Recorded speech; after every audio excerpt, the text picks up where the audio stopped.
प्रिय भाइयों और बहनों, एक साल में पूरा पवित्र बाइबल अध्ययन करने के लिए बाइबल एक साल में आप सबका स्वागत है।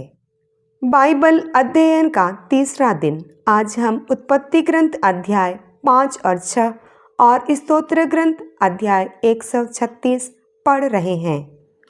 यदि आप इस श्रवण मंच की सदस्यता लेते हैं तो आप बिना किसी रुकावट के इस वचन में भाग ले सकते हैं। हम निश्चित रूप से आपके लिए प्रार्थना करते रहेंगे।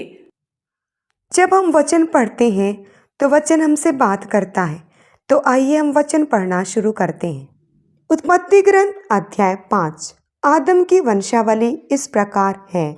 जब ईश्वर ने आदम की सृष्टि की तो उसने उसे ईश्वर सदृश बनाया।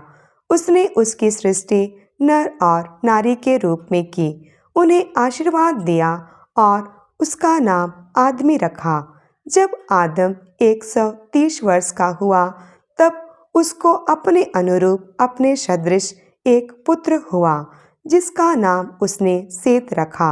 सेत के जन्म के बाद आदम 800 वर्ष और जीता रहा तथा उसके और पुत्र तथा पुत्रियां हुई। इस प्रकार आदम कुल मिलाकर 930 वर्ष जीवित रहने के बाद मरा। जब सेत 105 वर्ष का हुआ तब उसे एनोश नामक एक पुत्र हुआ। एनोश के जन्म के बाद सेत 807 वर्ष और जीता रहा तथा उसे और पुत्र तथा पुत्रियां हुई। इस प्रकार सेत कुल मिलाकर 912 वर्ष तक जीवित रहने के बाद मरा। जब एनोश 90 वर्ष का हुआ तब उसे केनान नामक एक पुत्र हुआ। केनान के जन्म के बाद एनोश 815 वर्ष और जीता रहा तथा उसे और पुत्र तथा पुत्रियां हुई। इस प्रकार एनोश कुल मिलाकर 905 वर्ष तक जीवित रहने के बाद मरा। जब केनान 70 वर्ष का हुआ तब उसे महललाएल नामक एक पुत्र हुआ। महललाएल के जन्म के बाद केनान 840 वर्ष और जीता रहा तथा उसे और पुत्र तथा पुत्रियां हुई। इस प्रकार केनान कुल मिलाकर 910 वर्ष तक जीवित रहने के बाद मरा। जब महललाएल 65 वर्ष का हुआ तब उसे यारेद नामक एक पुत्र हुआ। यारेद के जन्म के बाद महललाएल 830 वर्ष और जीता रहा और उसे और पुत्र तथा पुत्रियां हुई। इस प्रकार महललाएल कुल मिलाकर 895 वर्ष तक जीवित रहने के बाद मरा। जब यारेद 162 वर्ष का हुआ तब उसे हनोक नामक एक पुत्र हुआ। हनोक के जन्म के बाद यारेद 800 वर्ष और जीता रहा और उसे और पुत्र तथा पुत्रियां हुई। इस प्रकार यारेद कुल मिलाकर 962 वर्ष तक जीवित रहने के बाद मरा। जब हनोक 65 वर्ष का हुआ तब उसे मतुशेलह नामक पुत्र हुआ। हनोक ईश्वर के मार्ग पर चलता था। मतुशेलह के जन्म के बाद वह 300 वर्ष और जीता रहा तथा उसे और पुत्र तथा पुत्रियां हुई। इस प्रकार हनोक कुल मिलाकर 365 वर्ष तक जीवित रहने के बाद मरा। हनोक ईश्वर के मार्ग पर चलता था। वह अंतर्धान हो गया क्योंकि ईश्वर उसे उठा ले गया। जब मतुशेलह 187 वर्ष का हुआ तब उसे लमेक नामक पुत्र हुआ। लमेक के जन्म के बाद मतुशेलह 782 वर्ष और जीता रहा तथा उसे और पुत्र तथा पुत्रियां हुई। इस प्रकार मतुशेलह कुल मिलाकर 969 वर्ष तक जीवित रहने के बाद मरा। जब लमेक 182 वर्ष का हुआ तब उसे एक पुत्र हुआ। उसने उसका नाम नूह रखा क्योंकि उसने कहा, प्रभु द्वारा अभिशप्त इस भूमि पर कठिन परिश्रम करने में हमें जो कष्ट होता है उसका बोझ वह हल्का करेगा। नूह के जन्म के बाद लमेक 595 वर्ष और जीता रहा तथा उसे और पुत्र तथा पुत्रियां हुई। इस प्रकार लमेक कुल मिलाकर 777 वर्ष तक जीवित रहने के बाद मरा। जब नूह 500 वर्ष का हुआ तब उसे सेम, हाम और याफेत नामक 3 पुत्र हुए। उत्पत्ति ग्रंथ अध्याय 6। जब मानव जाति की संख्या पृथ्वी पर बहुत अधिक बढ़ने लगी और उसकी पुत्रियां हुई, तब ईशपुत्रों ने देखा कि मानव पुत्रियां सुंदर हैं और उन्होंने उनमें जिनको पसंद किया उन्हें अपनी पत्नी बनाया। इसलिए प्रभु ने कहा, मेरा आत्मा मनुष्य में सदा बना नहीं रहेगा, क्योंकि वह मरणशील है। अब उसका जीवन काल 120 वर्ष का होगा। उस समय तथा उसके बाद भी जब ईशपुत्र मानव पुत्रियों से विवाह और उनसे संतान पैदा करते थे, तब पृथ्वी पर नपीलीम भी निवास करते थे। वे प्राचीन काल के शक्तिशाली और सुप्रसिद्ध वीर थे। प्रभु ने देखा कि पृथ्वी पर मनुष्यों की दुष्टता बहुत बढ़ गई है और उनके मन में निरंतर बुरे विचार और बुरी प्रवृत्तियां उत्पन्न होती हैं। तो प्रभु को इस बात का खेद हुआ कि उसने पृथ्वी पर मनुष्य को बनाया था, इसलिए वह बहुत दुखी था। प्रभु ने कहा, मैं उस मानव जाति को जिसकी मैंने सृष्टि की है पृथ्वी पर से मिटा दूंगा और मनुष्यों के साथ साथ पशुओं, रेंगने वाले जीव जंतुओं और आकाश के पक्षियों को भी, क्योंकि मुझे खेद है कि मैंने उनको बनाया है। नूह को ही प्रभु की कृपा दृष्टि प्राप्त हुई। नूह का वृत्तांत इस प्रकार है। नूह सदाचारी और अपने समय के लोगों में निर्दोष व्यक्ति था। वह ईश्वर के मार्ग पर चलता था। नूह के 3 पुत्र थे, सेम, हाम और याफेत। अब संसार पृथ्वी की दृष्टि में सदाचारी बन गया था और हिंसा से परिपूर्ण था। ईश्वर ने देखा कि संसार भ्रष्टाचारी हो गया है, क्योंकि सब शरीरधारी कुमार्ग पर चलने लगे थे। ईश्वर ने नूह से कहा, मैंने सब शरीरधारियों का विनाश करने का संकल्प किया, क्योंकि उनके द्वारा संसार हिंसा से भर गया है। देखो, मैं पृथ्वी के साथ उनका विनाश करूंगा। तुम अपने लिए गोफर वृक्ष की लकड़ी का पोत बना लो। उस पोत में कक्ष बनाना और उसमें भीतर बाहर डामर लगा देना।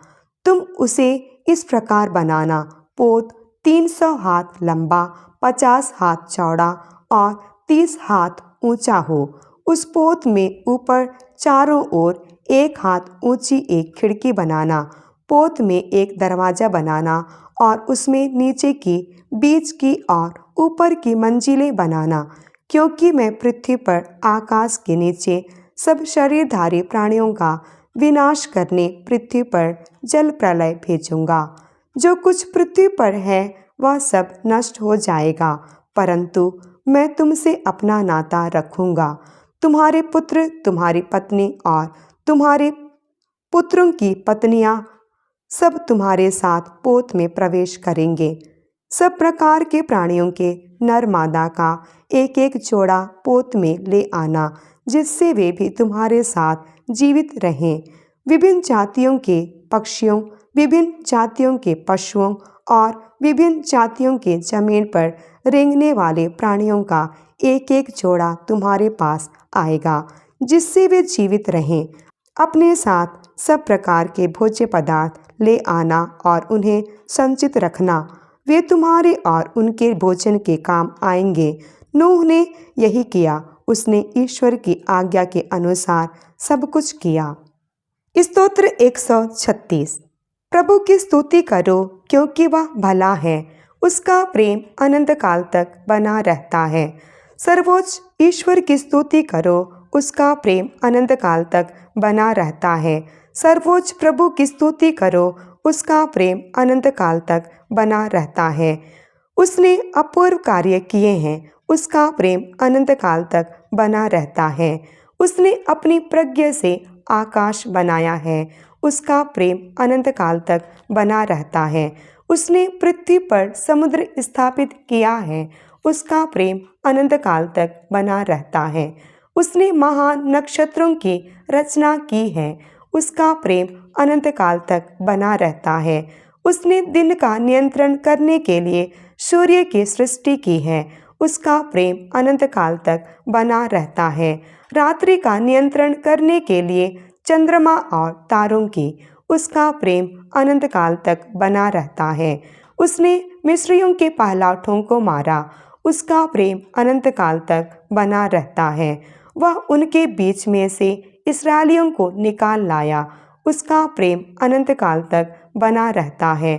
उसने हाथ बढ़ाकर अपने सामर्थ्य का प्रदर्शन किया, उसका प्रेम अनंत काल तक बना रहता है। उसने लाल सागर को 2 भागों में विभाजित किया, उसका प्रेम अनंत काल तक बना रहता है। वह बीच में से इस्राएलियों को ले चला, उसका प्रेम अनंत काल तक बना रहता है। उसने फिरौन और उसकी सेना को समुद्र में बहा दिया, उसका प्रेम अनंत काल तक बना रहता है। वह अपनी प्रजा को मरुभूमि से होकर ले चला, उसका प्रेम अनंत काल तक बना रहता है। उसने शक्तिशाली राजाओं को हराया, उसका प्रेम अनंत काल तक बना रहता है।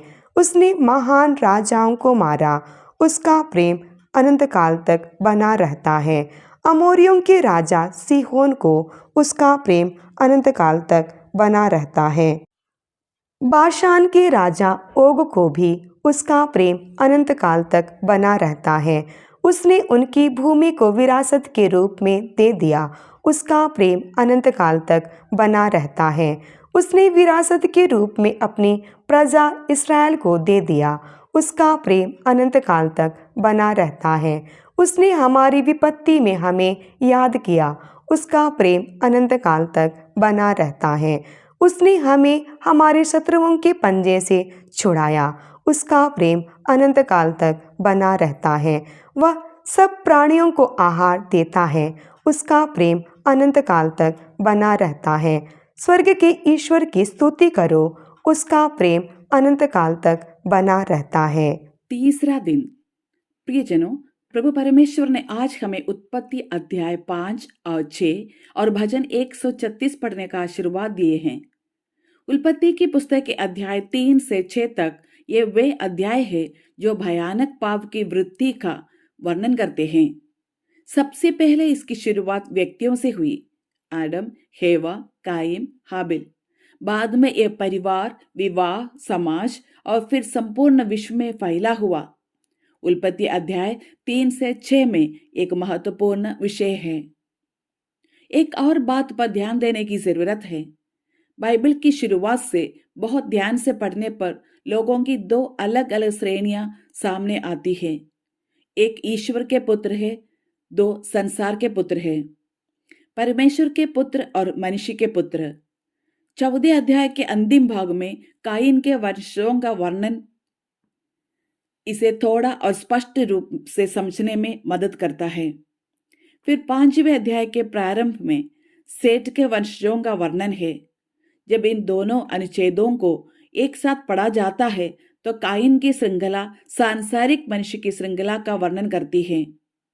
कायिन के वंश में लेमेक जैसे बदला लेने वाले और हत्यारे शामिल थे। समूह के बीच बहुविवाह भी था। परंतु जब हम शेद की वंशावली का वर्णन करते हैं तो हम हनोक और नूह जैसे धर्मी लोगों को देखते हैं जो परमेश्वर के मार्ग पर चलते थे, जिन्होंने परमेश्वर की वाणी सुनी, उन्होंने परमेश्वर की आज्ञा मानी। संक्षेप में बाइबल के पहले अध्याय से ही कोई भी उन लोगों के बीच स्पष्ट रूप से परिभाषित विभाजन को पढ़ सकता है जो ईश्वर के मार्ग पर चले और जो ईश्वर के मार्ग से दूर चले गए। 5वें अध्याय के शुरुआती पदों में एक सुराग है जो ईश्वर के पुत्रों और दुनिया के लोगों के बीच अंतर करने में मदद करता है। जब 5वें अध्याय के प्रारंभ में जाना है कि आदम को ईश्वर की छवि में बनाया गया था। यह भी कहा जाता है कि बाद में सेठ को आदम की छवि में बनाया गया था। इसे दोबारा पढ़ने पर पाठक को पता चलता है कि इसमें एक निश्चित रहस्य है। आदम को परमेश्वर की छवि में बनाया गया था और वो परमेश्वर का पुत्र है। सेठ आदम की छवि में बनाया गया, इस प्रकार ईश्वर का पुत्र है। तो यह परमेश्वर के पुत्रों की पंक्ति है, आदम, सेठ और फिर अगली पीढ़ी और फिर इब्राहिम। परंतु काइन की वंशावली में इसका कोई संकेत नहीं मिलता। ईश्वर की छवि में बनाया गया, आदम की छवि में बनाया गया, ऐसे कुछ नहीं कहता। एक निश्चित प्रकार का मोड़ देखा जा सकता है। तो यह एक महत्वपूर्ण सुराग है जो हमें निम्नलिखित अध्यायों को समझने में मदद करेगा। बाइबल दो प्रकार के मनुष्यों को प्रस्तुत करती है, परमेश्वर के पुत्र और मनुष्य के पुत्र। हनोक एक और महत्वपूर्ण चरित्र है जिसे हम इस 5वें अध्याय में देखते हैं। ये हनोक के बारे में कहता है कि वह परमेश्वर के साथ चलता था, ईश्वर को प्रिय रहते थे। चलना क्या है? चलना आगे की दिशा में एक समय में एक कदम उठाना है। चलना आगे की दिशा में एक कदम आगे बढ़ने का नाम है। एक महत्वपूर्ण सबक जो हनोक हमें इस पाठ के माध्यम से सिखाता है वह आध्यात्मिकता है। आध्यात्मिकता में उन्नति के लिए कोई बड़ी छलांग लगाना या रातों रात संत बनना जरूरी नहीं है, बल्कि ईश्वर के साथ चलना एक चरण दर चरण प्रक्रिया है। उनके बेटे का नाम मधुशेलह है। जिस समय मधुशेलह का जन्म हुआ उसी क्षण से हनोक ने परमेश्वर के साथ अपने संबंध में एक निश्चित अंतर ला दिया, ईश्वर के साथ चल दिया। क्या आप जानते हैं ऐसा क्यों है?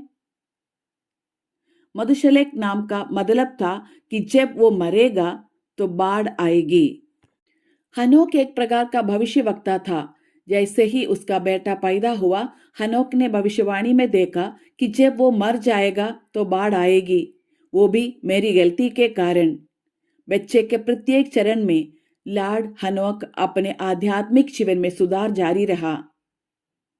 मेरी लापरवाही के कारण, मेरे एक के कारण यह भूमि नष्ट नहीं होनी चाहिए, इस बच्चे को खतरा नहीं होना चाहिए। ठीक इसी वजह से हनोक ने अपने जीवन को निष्कलंक जीवन बनाने का ध्यान रखा। जब मधुशेलह मरेगा तो जलप्रलय आएगा। एक तरह से बच्चे ईश्वर के अवतार होते हैं जो माता पिता के जीवन को पवित्र बनाने में मदद करते हैं। अपने बच्चों के पवित्रीकरण के लिए उनके जीवन को पवित्र करना प्रत्येक संघर्षशील प्रयत्नशील माता पिता हनोक का वंशज है जो मधुशेलह के विरुद्ध परमेश्वर के साथ चला। अध्याय 6 में हम उस विभाजन को देखते हैं जिसका हमने पहले उल्लेख किया था। परमेश्वर के पुत्रों और मनुष्यों के पुत्रों और उनसे जन्मे बच्चों की वंशावली के बीच संबंध। ये बाइबल के उन अंशों में से एक है जो थोड़ा भ्रमित करने वाला हो सकता है। तो अब हम स्पष्ट है कि परमेश्वर के पुत्र और मनुष्य के पुत्र कौन है। परमेश्वर के पुत्र सेठ के वंशज है, मनुष्यों के पुत्र काइन की संतान है।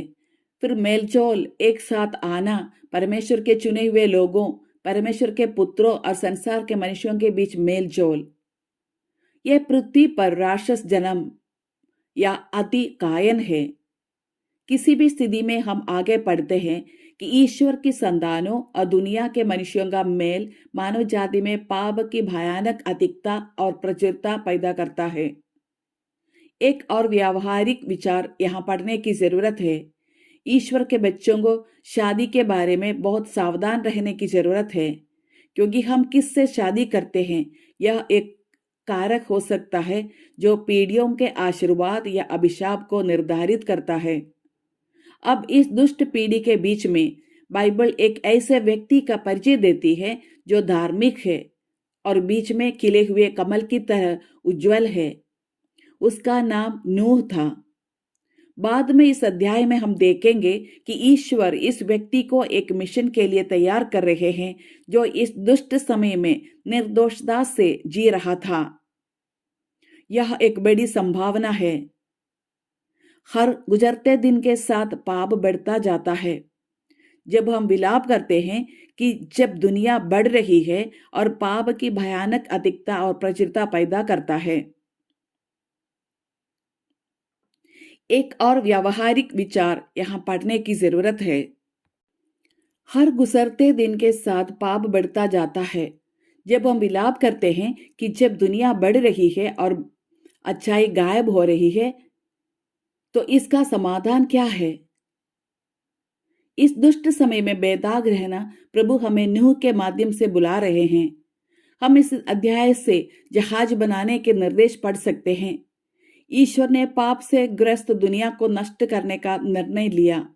हम इस अध्याय को पढ़ना समाप्त करेंगे। दिन का अंत कुछ दुखद यादों के साथ होता है। इसके भीतर कुछ ऐसे किरदार हैं जो उम्मीद की सुनहरी किरणों बनकर खड़े हैं। पुरुषों को हनोक और नूह पसंद है। ईश्वर के वचन पर ध्यान करने के ये क्षण, ताकि हम इस अंधेरे बुरे समय के बीच अच्छे और उज्जवल लोगों के रूप में जी सके। हम विशेष रूप से आने वाले दिनों में मदद के लिए प्रार्थना करते हैं। अपना दिन मंगलमय बनाने की कृपा प्रदान करे। आमीन।